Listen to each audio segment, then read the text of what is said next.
Have you heard the one about the Federal Reserve Chair, the Supreme Court Chief Justice, and the Chief Judge of the D.C. Federal Court all walked into a bar together? No, all within 48 hours went after Donald Trump and twisted the knife, each in their own individual way. It shows you that the wheels have fallen off Donald Trump's administration's wagon as he fails abroad. Leaders and stakeholders in our justice system, in our constitutional republic, are fighting back and going public about it.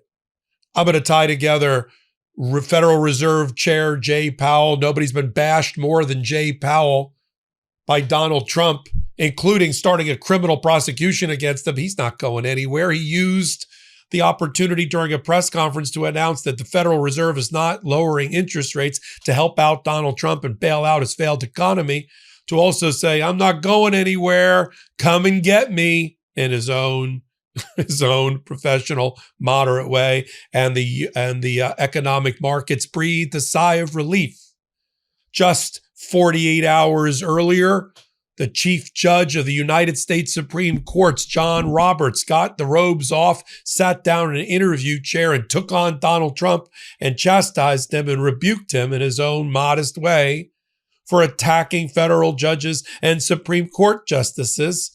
And that was the same day that the Chief Judge of the D.C. Circuit of the federal court in D.C., including everything related to grand jury proceedings, who knows Donald Trump well, because he presided over those grand jury proceedings against Donald Trump's own criminal conduct, and has taken steps to find his administration in criminal contempt. Judge Boasberg not only declared that Federal Reserve Chair Jay Powell, the criminal investigation against him by Donald Trump's Department of Justice is in bad faith, should never have been brought, but he threw out the grand jury subpoenas at the same time. And he pointed out all the times that Donald Trump has bashed Jay Powell to try to get him to resign or lower interest rates or both. Never in our history have the stars so aligned in one 48-hour period. The chair of the Federal Reserve, the Chief Judge of the Supreme Court, and the Chief Judge of all things federal court in D.C. I bring it to you here on the MeidasTouch Network. I'm Michael Popok. While I got your attention, I grabbed your lapels. Take a minute and hit the free subscribe button over on Legal AF YouTube and support independent commentary and journalism. All right, let's get to it. I'll do it in reverse order. I'll start with Jay Powell, the Federal Reserve Chair. He's the only thing that keeps the American economy tethered to the global economy. If it wasn't for Jay Powell's stewardship, you think we're in bad shape right now with the economy under Donald Trump and his fiscal policy? Gas prices, food prices, wholesale prices, this sputtering sound of the American economy failing, farms failing. It would be worse if Jay Powell wasn't in charge of the Federal Reserve. Jay Powell, the reason Donald Trump's been trying to get rid of him is because he's been unsuccessful to grab the majority of the Federal Reserve Board of Governors. Without having the Board of Governors, which are 7 in total, he has to have 4 votes. He can't get control of interest rates through a 12-person open markets committee comprised of the 7 members of the Federal Reserve and an additional 5 people picked by those members of the Federal Reserve. Jay Powell's term was up for chair May 15th, just a month and a half away. But Donald Trump didn't want to wait till May 15th. He wanted him to go. He called him stupid and dumb and slow. Donald Trump's words, always projection. And that he was costing the American people billions of dollars. So he went after Jay Powell to try to get him, in the words of Judge Boasberg, the judge, to get him to resign or quit or lower interest rates or all 3. And all that did was take a very brilliant but modest person, and I mean that in a good sense, and get his dander up. Joe Biden would call it get his Irish up. It's not going anywhere. How do I know that? Because if you saw, I'll show you 2 clips before the press conference, and you tell me whether you think that guy, Jay Powell, was going to resign in disgrace or he was going to stay and fight. Let's show first Jay Powell schooling and turning the tables on Donald Trump during a tour of the construction site at the Federal Reserve where Donald Trump tried to accuse on live television Jay Powell of being involved with a fraud, maybe a crime, and Jay Powell schooling him. I'm sure this stuck in Donald Trump's craw. Play the clip. It looks like it's about 3.1 billion. It went up a little bit, or a lot. So the 2.7 is now 3.1. I'm not aware of that. Yeah, it just came out. Yeah, I haven't heard that from anybody at the Fed. Yeah, it just came out. Our notes had it about 3.1 as well. 3.1, 3.2. This came from us? Yes. I don't know who does that.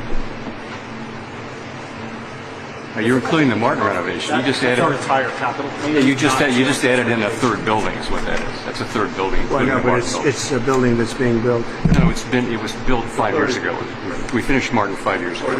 It's part of the overall work. But it's not new. So we're going to take a look. We're going to see what's happening, and it's got a long way. Do you expect any more additional cost overruns? Don't expect them.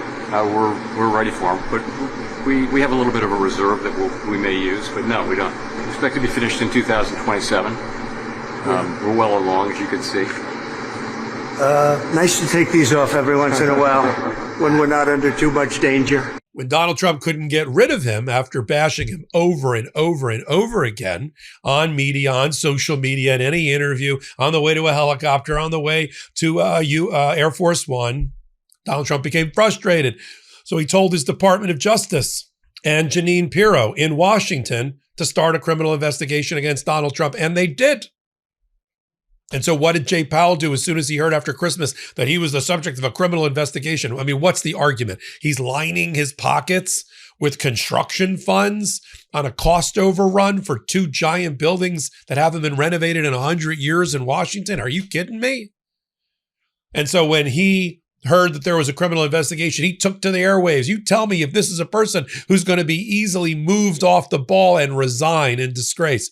Play the clip of Jay Powell defending himself after learning about the criminal prosecutions at the beginning of the year. On Friday, the Department of Justice served the Federal Reserve with grand jury subpoenas, threatening a criminal indictment related to my testimony before the Senate Banking Committee last June. That testimony concerned, in part, a multi-year project to renovate historic Federal Reserve office buildings. But this unprecedented action should be seen in the broader context of the administration's threats and ongoing pressure. The threat of criminal charges is a consequence of the Federal Reserve setting interest rates based on our best assessment of what will serve the public, rather than following the preferences of the president. This is about whether the Fed will be able to continue to set interest rates based on evidence and economic conditions, or whether instead monetary policy will be directed by political pressure or intimidation. Public service sometimes requires standing firm in the face of threats. I will continue to do the job the Senate confirmed me to do, with integrity and a commitment to serving the American people. Once again, a miscalculation by Donald Trump. He's going to get this guy out. Not only can't he get him out, but by starting the criminal investigation against Jay Powell, he's actually effectively, Trump blocked his own pick, Kevin Warsh, to be the replacement for Jay Powell. They can't even get him through the Senate confirmation process because a Republican, Tom Tillis of North Carolina, on the Senate Banking Committee, which provides oversight over the Federal Reserve, has said, stop sign, I'm not voting as long as you put a cloud of criminal investigation over Jay Powell. So Kevin Warsh is stuck in the pipeline. He's not going to get confirmed by May 15th at all. And so you fast forward now to what should have been a innocent press conference just in the last 24 hours after the Federal Reserve Open Markets Committee met and decided 11-1 not to cut interest rates to bail out Donald Trump because of the Iran war, another miscalculation. Jay Powell's asked by a reporter about whether he's staying or going on May 15th, whether he's staying or going when his term is up for just being on the Federal Reserve in 2028. Play the clip. What happens if there's no Federal Reserve chairman confirmed on May 15th? Would you stay on? So if my successor is not confirmed by the end of my term as chair, I would serve as chair pro tem until he is confirmed. That is what the law calls for. That's what we've done on several occasions, including involving me, and it's what we're going to do in this situation. And while I'm at it, on the question whether I will leave while the investigation is ongoing, I have no intention of leaving the board until the investigation is well and truly over, with transparency and finality. And I would refer you to the statement that was in the Fed's brief that you all have seen, and I won't have anything more for you on that. On the question of whether I will then continue to serve as a governor after my term ends and after the investigation is over, I have not made that decision yet. And I will make that decision based on what I think is best for the institution and for the people we serve. I don't think it's a coincidence that that comment got made. He was prepared for that comment just 24 hours or so after the chief judge of the Supreme Court protected his own judiciary, his own Supreme Court, and told Donald Trump to cut it out, knock it off, and stop attacking federal judges. That it's a dangerous place to be. He didn't mention Donald Trump by name. You know, John Roberts is the classic Dr. Frankenstein. He created the monster by he wrote all the opinions giving Donald Trump immunity from criminal prosecution, which made him this outsized criminal in chief in his second time around. And now he's been trying to find every pitchfork and torch to put the monster back in the cage, back in the castle. So I don't trust John Roberts, but, you know, here is a beleaguered John Roberts trying to figure out how to solve the problem of an out of control Donald Trump. And just to remind you what he's talking about, here's Donald Trump attacking two right-wingers because they didn't support his tariffs. And he goes after Gorsuch and Amy Coney Barrett. Play that clip first. Justices Gorsuch and Barrett, are you surprised in particular by their decision today? And do you regret nominating them? I don't want to say whether or not I regret. I think the decision was terrible. Yeah. I think it's an embarrassment to their families. You want to know the truth, the two of them. Which leads John Roberts to take off the robe and sit in on an interview at Rice University where he's asked a question about attacks on the judiciary. Many judges are now taking a stand, including ones that are sitting on the bench. They're not waiting till they retire. They're doing it now. You know, they're doing it in interviews on Legal AF. We just had Beth Bloom, federal district judge down in Miami, who's out there protecting the judiciary now while she's still a judge. She's got a lifetime appointment. She's not worried about claims of impeachment. They're not waiting around for their retirement. You know, speaking of retirement, look at John Roberts. I know presidents age in dog years, but look at John Roberts. He looks terrible. Play the clip.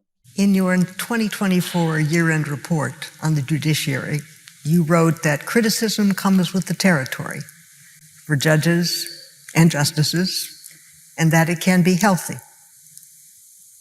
You've talked about the criticisms that your predecessors encountered. How do you handle criticism of your court or your opinions today? Well, it does come with the territory. Often, when any of us issue an opinion, there's often a dissent. Usually not, but I mean, most opinions or more opinions than anything else are unanimous. And that's you get used to the criticism right away. And it can very much be healthy. We don't believe that we're, flawless in any way. And it's important that our decisions are subjected to scrutiny, and they are. The problem sometimes is that the criticism can move from a focus on legal analysis to personalities. And you see from all over, I mean, not just any one political perspective on it, that it's more directed in a personal way, and that, frankly, can be actually quite dangerous. Judges around the country work very hard to get it right, and if they don't, their opinions are subject to criticism. But personally directed hostility is dangerous, and it's got to stop. It's very much part of our lives these days, and on behalf of trial judges everywhere, I want to personally thank you, because while we know that you may not always agree with us, we always know that you have our backs. And that means a great deal. So thank you. Thank you. And I hope it continues.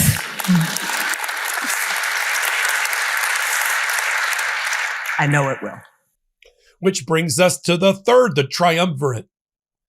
I said the Holy Trinity, but I didn't want to insult people, of Chief Judge of the federal courts in D.C., Jeb Boasberg, who knows his way around the Trump administration and Trump.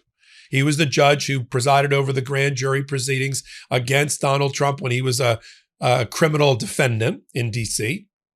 He started a contempt probable cause to find criminal contempt against the Trump administration and Kristi Noem for sending 200 men without due process to El Salvador over court order in the middle of the night. Same Jeb Boasberg, he's back. And what did he do? Well, there was a motion filed by the Federal Reserve and Jay Powell because of the subpoenas issued against them because of a criminal investigation for cost overruns related to 200-year-old buildings. Are you kidding me? Where's the proof that Jay Powell put any of that money in his pocket? You know, he's the Federal Reserve chairman. He's not the construction general contractor. He's not even the inspector general for the Federal Reserve who monitors construction costs.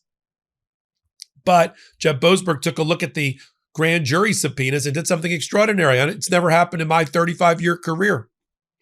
I don't think it's ever happened maybe once in 100 years. A federal judge found bad faith prosecution by the prosecutors in the Department of Justice and threw out the subpoenas and said there was no evidence against Jay Powell, which is why you heard Jay Powell say, when I'm cleared, when I am finally cleared, well and truly and transparently, I'll go, but not before. And I'll stick around and be the replacement federal chair while we were waiting for your guy to get confirmed. Donald Trump created the problem. If he'd left Jay Powell alone, he would have probably left in 2026 in May.